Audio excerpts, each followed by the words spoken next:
Hello there everybody, Adam Cleary here for What Culture Sci-Fi with his tea that is neither Earl Grey nor particularly hot, but we've got to talk about Picard, don't we? Don't we? In just a matter of months, we are going to see the conclusion to one of the best character arcs in science fiction history, arguably in television history, because Jean-Luc Picard is getting his own dedicated show which is going to wrap up his story. We don't know too much about the story at the minute. We know it's going to center around Picard and him post-Starfleet. There's going to be visited by a mysterious woman with connections to both the Borg and the Romulans. It's somehow going to involve his entire past as well as his future and all this. We don't really know exactly what's going to happen yet, but we do know at the very heart, the beating warm center of it will be Patrick Stewart. And it's this focus on his past which concerns you and I today, because his journey began way back in 1987 when Star Trek The Next Generation launched, and it's since spanned that entire TV series, other TV series, movies,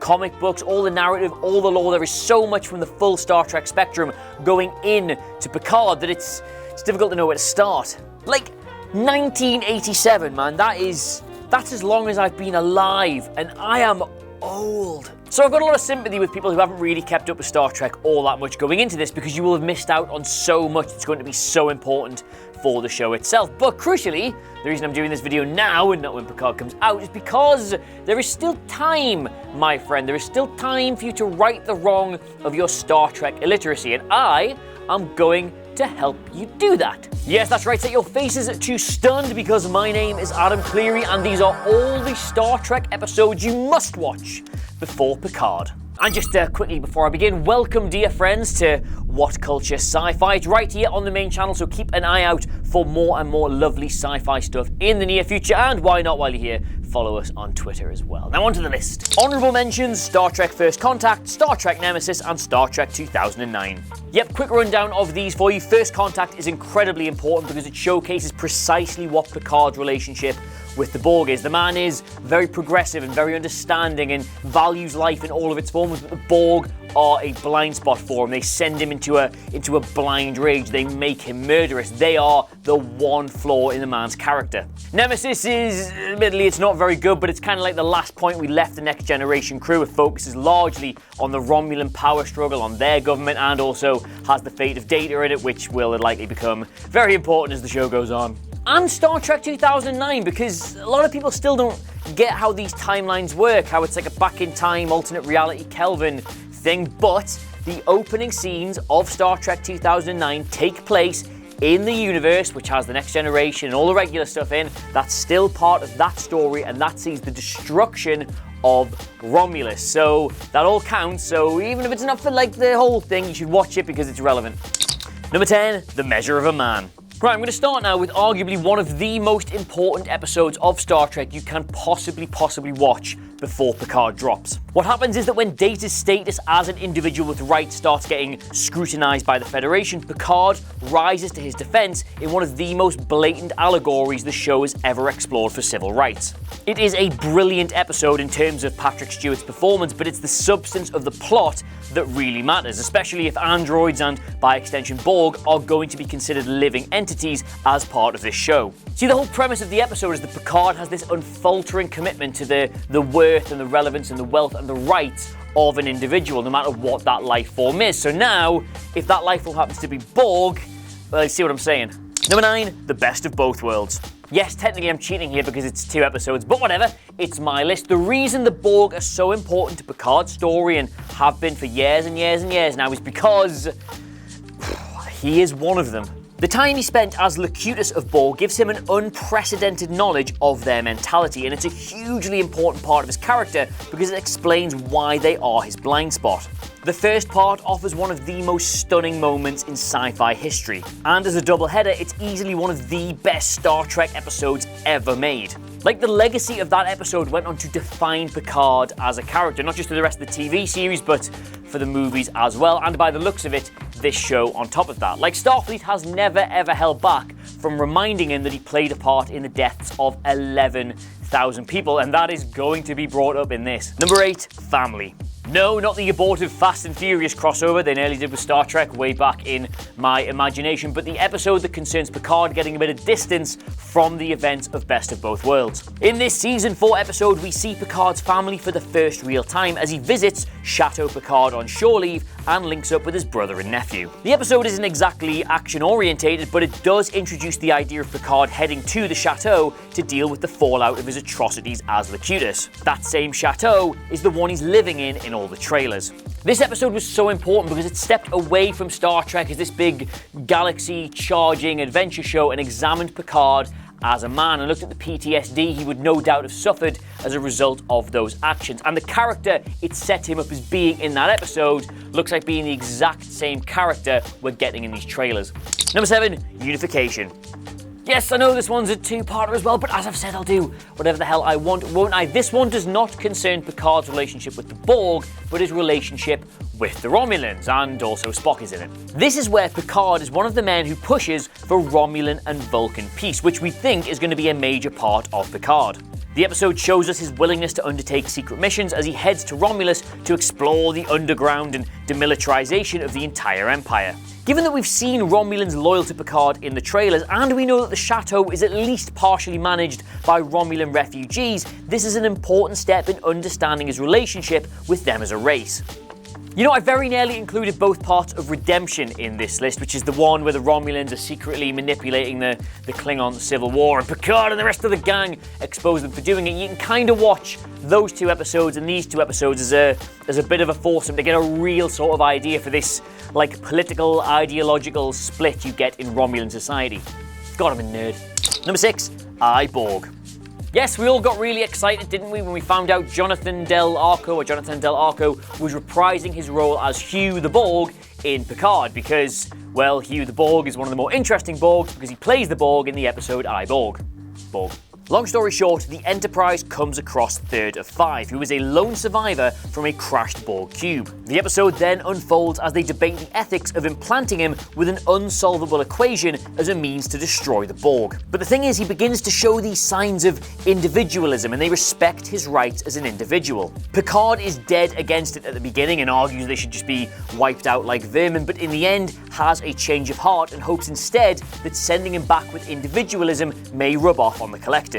Now don't get me wrong, he was obviously an important character in Star Trek The Next Generation, but it's his story and this idea of there being individualism within the collective that's going to inform a lot of what's happening in Picard, we think. And the fact that he's back in it, well, that's a twist. Number 5, the face of the enemy. Because this episode is so underrated in The Next Generation, it sneaks in. The episode isn't even really about Picard, and it actually follows Deanna Troi instead. Long story short, she is kidnapped, given plastic surgery to look like a Romulan, and then forced to play a part in a plot to smuggle defectors out of the Empire. Again, if Romulan politics are going to be such an important point of this show, then it's important to look at the schisms that run deep among them as a people. Some vie for power within the Empire, some defect to the Federation, and some just go out on their own entirely. If you're gonna comment below and be like, oh my god, I can't believe this episode isn't in your list, then just sub this one out for it. This felt like an important one for me, but not because we know it's gonna be important, just it might be, it's a hunch. Number 4, Descent.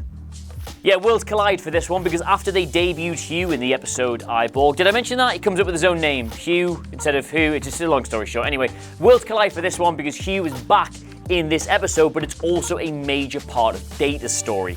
The two-parter is an absolute all-time classic and a must-watch whether you plan on watching Picard or not. It's also the in-point for this different breed of Borg, more aggressive, more individual, and obviously allied to the returning Lore. They are the tragic end result of Hugh's return to the collective. Once his slight individualism spread, they were cut off by the Hive and ended up following Lore as a sort of android messiah. Now, Lore is Data's sort of brother, and there's this conflict between them two, and obviously Hugh gets set up as this, like, leader of some small Borg rebellion. There's a lot of elements that are going to play into Picard, and they're all kind of in this one. Number 3, All Good Things. Yes, this is the last we saw of Captain Picard before the movies began, so it's a very obvious place to do some revisiting.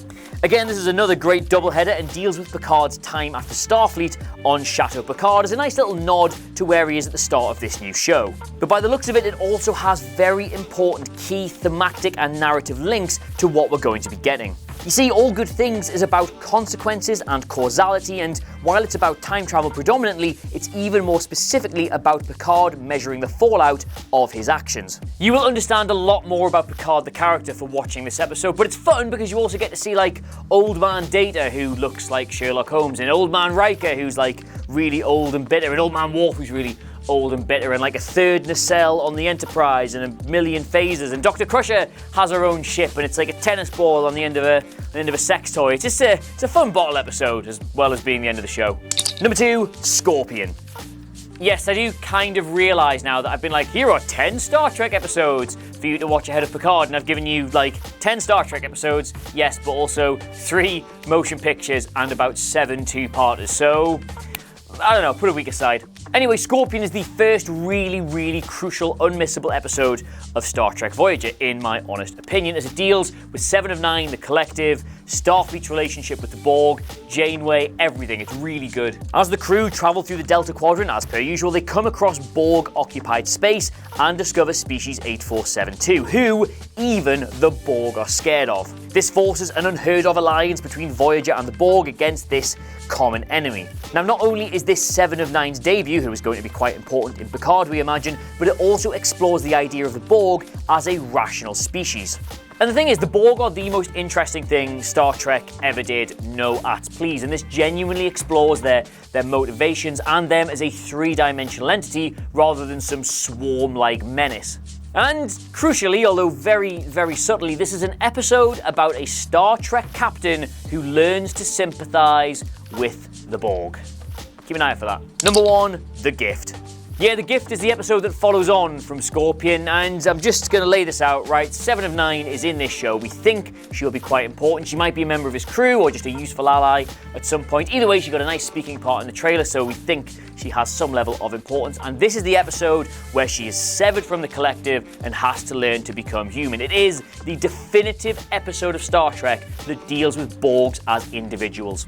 After 7 of 9 somehow manages to survive being blown out of the cargo bay doors by Janeway in what is arguably the most sliding doors moment in Star Trek history, her link to the Collective is severed. From there, she struggles with adapting to the new change as her body begins to reject her cybernetic enhancements.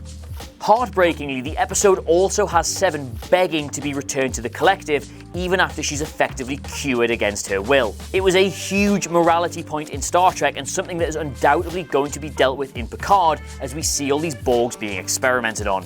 And bottom line, it looked at this idea that there is a huge fundamental difference between AI and humanity, but they still deserve to be treated in the same basic way. And as Simon has literally put in the article for this, AI and humanity might as well be the hashtags for this show. So there you have it, 10, and here is the huge asterisk I'm putting on that number, episodes of Star Trek you need to watch before Picard comes out. Yes, I'm aware it's about 16, 18 episodes and 3 movies, but hey, look, nothing but time. Anyway, though, let us know what you made of them all, as well as what episodes you would pick in the comments below, and of course, don't forget to like, share, and subscribe. But in the meantime, though, thank you so much for watching. I have, of course, been Adam Cleary. Once again, welcome to What Culture Sci-Fi. Follow us on Twitter, and we will see you soon. Chris, I know you've got a long edit. I know there's a lot to do, but can you beam me out of this? Chris? Ah, yeah, there we go. Bye.